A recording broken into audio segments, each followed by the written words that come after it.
Assalamualaikum warahmatullahi wabarakatuh. Kali ini kita bahas tentang manajemen pengadaan atau procurement manajemen dan manajemen risiko. Ini sudah masuk ke pertemuan 9 dari mata kuliah MPSI, Manajemen Proyek Sistem Informasi ya.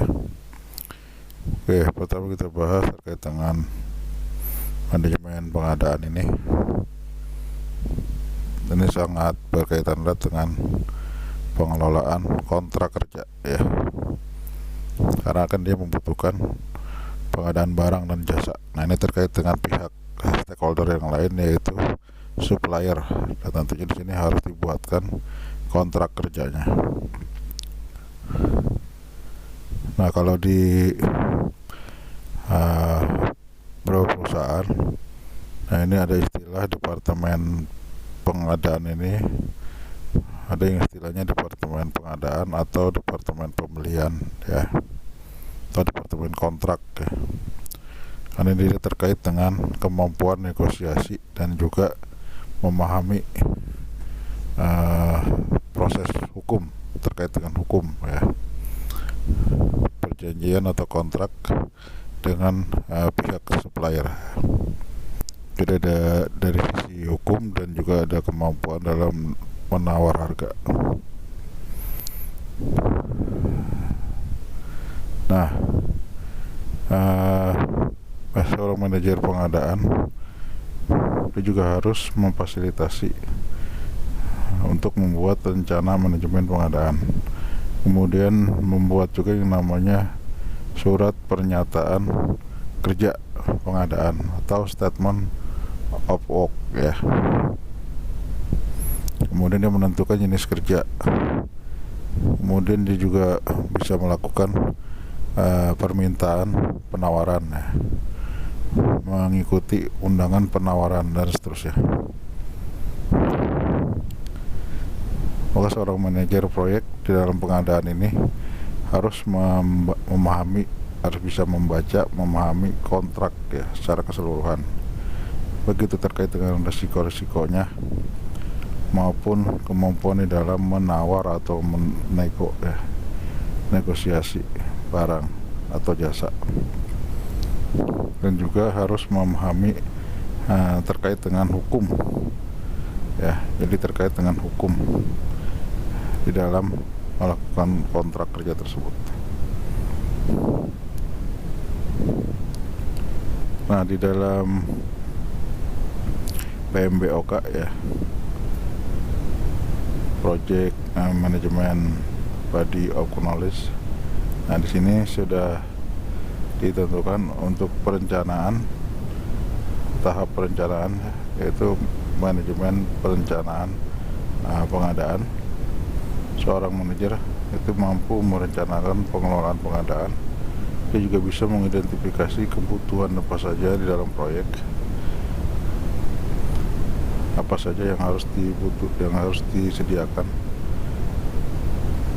apa saja yang harus dipenuhi oleh si kontraktor. Kemudian yang kedua adalah tahap eksekusi atau pelaksanaan pengadaan. Nah, si kontraktor yang dipekerjakan ini harus membuat tadi ya, ada pernyataan kerja ya, SOW ya, statement of work, kemudian sebagai acuannya ada permintaan proposal, penawaran harga dan seterusnya. Juga harus memilih vendor atau supplier yang tepat ya. Kemudian yang ketiga tahap monitoring dan controlling, yaitu selama pelaksanaan proyek kontraktor juga harus dikelola dan dimonitor untuk memberikan peringatan dini bila terjadi perubahan proyek ya. Dan terakhir menutup pengadaan atau closing. Nah, itu manajemen pengadaan. Sekarang kita masuk ke manajemen risiko proyek ya. Pada tahap perencanaan ini ada beberapa hal yang harus dilakukan. Yang pertama adalah manajemen pengelolaan risiko, kemudian mengidentifikasi risiko, kemudian melakukan analisa kualitatif, kemudian mengadakan analisa kuantitatif, kemudian melihat progres ya dari perencanaan risiko. Kemudian pada saat monitoring dan controlling adalah mengontrol risiko. Nah, dampak-dampak negatif risiko apa saja yang harus diminimalisir? Nah, yang pertama adalah manajemen perencanaan risiko. Yang kedua, mengidentifikasi. Jadi potensi risikonya apa saja itu harus diidentifikasi dari awal terkait dengan pendokumentasiannya juga, kemudian karakteristiknya. Yang ketiga, karena menganalisa kualitatif risiko ya, artinya seberapa besar dampak yang bisa ditimbulkan terhadap proyeknya. Nah, itu risiko yang ditimbulkan terhadap proyek seberapa besar. Nah, kalau kuantitatif itu adalah penilaian dari hasil analisa tadi, risiko apa saja yang harus diprioritaskan, kemudian mengantisipasi terhadap risiko yang sedang perkembangan dampak atau risiko yang sedang berjalan, kemudian memonitoring munculnya risiko-risiko baru. Ini yang terakhir adalah memonitor adanya munculnya risiko-risiko baru. Kira-kira apa saja risiko baru yang muncul, kemudian dampaknya seperti apa.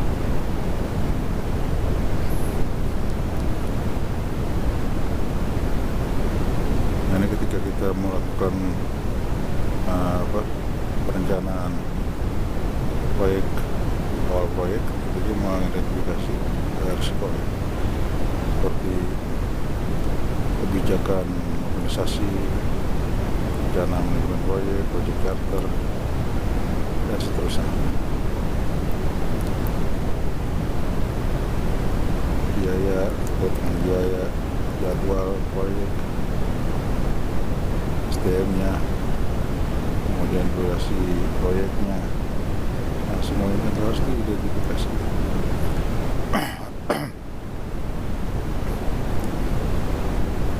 Nah, ini perencanaan pengelolaan risikonya, ruang lingkupnya. Kalau tadi kualitatif, ini adalah kuantitatifnya.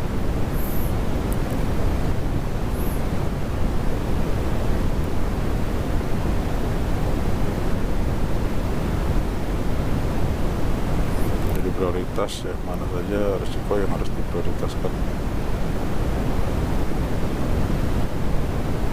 Kemudian merencanakan respon. Setelah di-list risiko-risikonya, diidentifikasi, selanjutnya adalah apa saja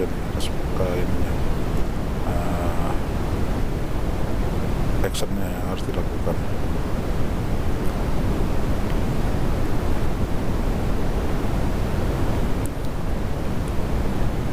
Jadi identifikasi risiko ini adalah dalam rangka usaha untuk menentukan ancaman terhadap rencana-rencana proyek ya, bagian jadwal, SDM, dan seterusnya. Nah, kalau di dalam proyek sistem informasi atau pembuatan software, nah ini ada risiko proyek, ada risiko teknis. Kalau teknis ini lebih ke kualitas dan ketepatan dan waktu penyelesaian software. Kalau dari segi bisnis itu biasanya dari risiko pasar, strategi pemasaran, manajemen, dan biaya. Nah, kalau item-item risikonya itu bisa berdasarkan ukuran produk ini dengan melihat ukuran softwarenya yang akan dibuat. Itu risiko juga kalau terlalu besar ya. Kemudian samping ukurannya juga bisa mengandung risiko. Nah, kalau kapasitas memorinya terlalu besar ya, juga dari segi pengaruh bisnis ya. Ini terkait dengan batasan yang diberikan oleh manajemen ya. Kemudian juga dari sisi pelanggan, kemampuan si pengembang untuk berkomunikasi dengan pelanggan. Nah, kemudian dari sisi prosesnya, jadi proses software ini apa saja yang telah didefinisikan yang harus diikuti oleh pengembang. Dari sisi lingkungan pengembangan itu kualitas perangkatnya, kemudian teknologi, kebaruan teknologinya juga dilihat bisa sinkron dengan sistem yang akan diterapkan. Kemudian tentu yang terakhir adalah terkait dengan SDM, dengan orang-orang yang mengerjakan proyek tersebut. Jadi kalau tadi dilihat di sini ada 4 proses ya, dari manajemen pengadaan, dan ada 6 dari manajemen proyek risiko. 4 dan tadi manajemen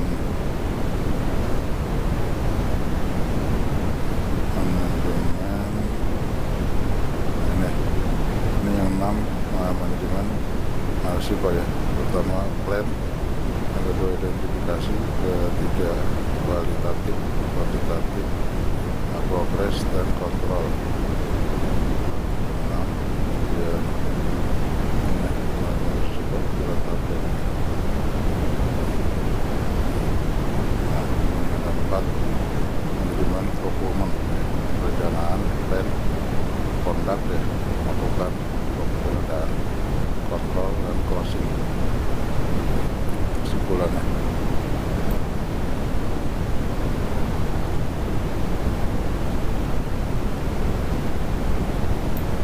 proses ya, jadi ada 4 proses, tidak ada 6 proses. Manajemen procurement ada 4 proses, dan manajemen risiko ada 6 proses.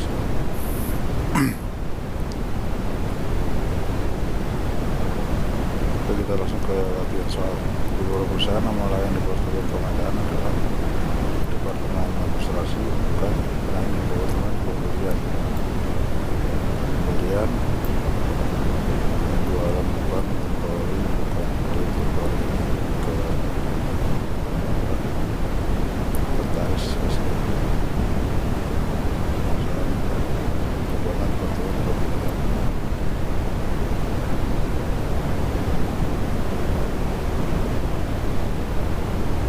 Nomor 2, tidak mengetahui dan mengatur pengadaan barang adalah project procurement ada. Kemudian risiko semua batasan yang dilakukan oleh manajemen adalah berdasarkan ini pengaruh bisnis ya, terkait dengan bisnis. Kalau pelanggan tadi itu ya, kenapa komunikasi dengan pelanggan. Kalau ini proses yang terkait dengan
perencanaan, identifikasi, kualitatif, kuantitatif, progres sama kontrol.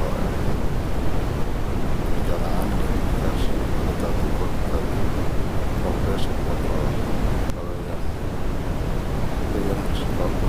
Kalau yang pengadaan 4, perencanaan, pelaksanaan, pengawasan dan baru